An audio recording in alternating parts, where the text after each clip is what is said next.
خانقاہ ربانیہ نقشبندیہ روحانی معالج پیر مفتی احسن محمود نقشبندی صاحب۔ تو بات چل رہی تھی نحوست کی ماہ سفر کے حوالے سے کہ بھائی نحوست جو ہے وہ سفر کے مہینے میں نہیں ہے، نحوست کسی دن کے اندر نہیں ہے۔ اصل نحوست کیا ہے؟ نحوست کہاں ہے؟ دیکھیں قرآن پاک میں اللہ فرماتے ہیں کہ بھائی جو کچھ آپ کو پہنچتا ہے وہ اللہ کی طرف سے جو نیکی پہنچتی ہے آپ تک وہ اللہ کی طرف سے پہنچتی ہے، اور اگر کوئی برائی پہنچتی ہے تو آپ کی اپنی نفس کی وجہ سے ہے، وہ آپ کی اپنی نفس کی کمائی ہے۔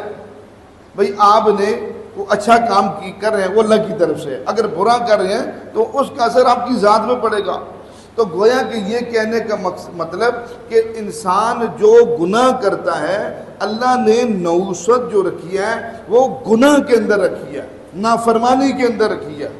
کسی زمانے میں، کسی وقت میں، کسی دن میں، کسی مہینے کے اندر اللہ پاک نے نحوست نہیں رکھی۔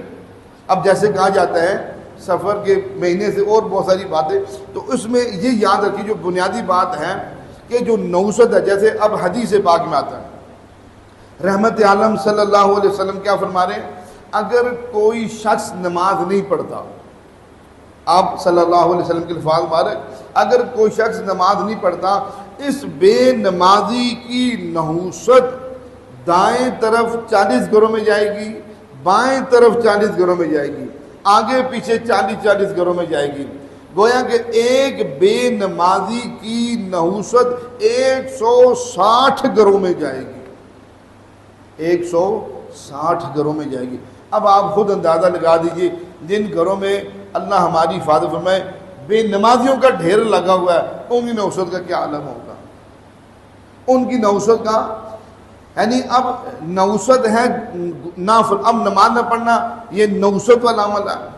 اس لیے حضور پاک صلی اللہ علیہ وسلم فرماتے ہیں نمازی آدمی کے چہرے پہ صلح کا نور ہوتا ہے، اور جو بے نمازی ہوتا ہے اس کا چہرہ مرجھایا ہوا ہوتا ہے۔ جو بے نمازی ہے اس کے آپ دونوں چہرے رکھیں صاحب، آپ کو صاف پتہ لگ جائے گا نمازی کے چہرہ اجلا ہوا ہوگا اور بے نمازی کے چہرہ مرداروں کی طرح مرجھایا ہوا ہوگا۔ اس لیے اب اس کے چہرے پہ نحوست، اس کی زندگی پہ نحوست، اس کے کاروبار میں نحوست، اس کے بال بچوں میں نحوست، اس کے سارے معاملات میں نحوست، اس لیے کہ اس نے وہ عمل کر رہا ہے جس سے نحوست بنتی چلی جا رہی ہے، اور ہم اس عمل سے پیچھے ہٹ رہے ہیں جس کے اندر خیر اور برکتیں ہیں۔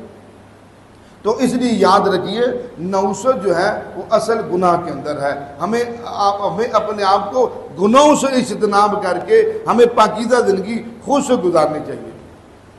ہمارے ہاں جادو، جنات، بندش اور نظر بد کا شافی علاج قرآن و سنت کی روشنی میں کیا جاتا ہے۔